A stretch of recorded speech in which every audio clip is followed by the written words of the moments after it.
Follow that Vespa. It's parking just past the entrance to the Osteria ai 55, under the watchful eye of Carlo, the co-owner and maitre d', who found the approaching person filming, that is, me, a bit dubious. It's named ai 55 for the simple reason that it's located at Via Messina 55, just a few steps from the number 5 metro line stop Cenisio. A few years ago, it was voted Best New Osteria of the Year by the Corriere della Sera, and I was very curious about its food.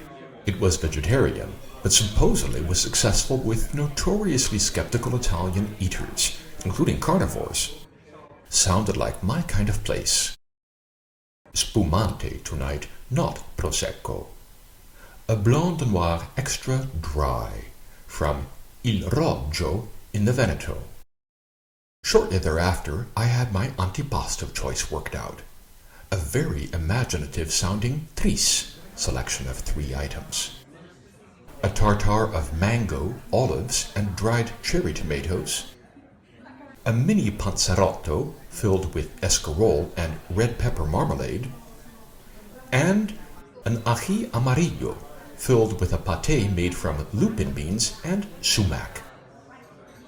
A far cry from the bland fare that a lot of vegetarian restaurants I've been in serve, and the taste of each of the 3 items was remarkably distinctive. This increased my confidence in what was yet to come, and I opted for something which also arrived at my neighbor's table shortly after I placed my own order. Beet spaghettini, with a cream made from almonds and hijiki algae. I've had pasta and gnocchi made with beets, but this was the first time I was having spaghetti made out of beets. I remember liking the high umami dollop in the middle with the almond and hijiki mixture, although I can't recall whether it contained any actual dairy cream of any sort. Not that it matters to me. Along with it, the waitress brought a glass of Friulano from the Casale Aurelia winery in Friuli. I was to stay with this winery for my red wine too, but more on that in a minute.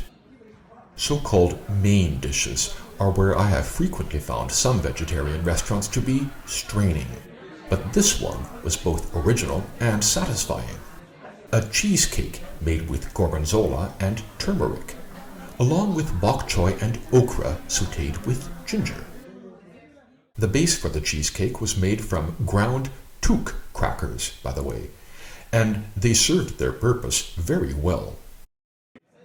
Unfortunately, I no longer remember what the decorative dark red swipe was, but I'm pretty sure it was berry-based, either blackcurrant or blackberry. The waitress heartily recommended the Cabernet Franc to go with it, adding that it had a very pronounced red pepper aroma. So she brought me an alternate taste of the same winery's Cabernet Sauvignon, in case I wanted to go with something more conventional. I tasted both, then opted for the unusual Cabernet Franc. Not only did it have the promised red pepper aroma, it tasted like red peppers. Grapes too, yes, but like grapes onto which red peppers might have been grafted. One of the most unusual wines I've ever drunk. Host Carlo said he had regular customers who ordered it by saying, "Bring me a glass of that red pepper wine." The entire menu was very multicolored, and the dessert was one of the most colorful items. It was an irresistible panna cotta, flavored with lemongrass, and it arrived in a mantle of blackberry coulis, which gave it the look of a very cheerful UFO. The flavor was every bit as good as I'd hoped. Still, good things can be improved upon, generally by adding another good thing.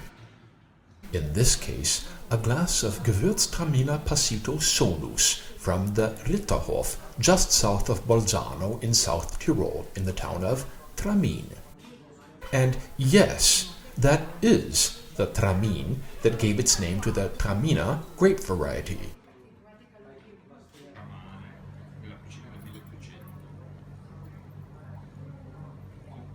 Time to get myself back to the number 5 metro line. I needed to be up early the next morning for what promised to be a very pleasurable day trip.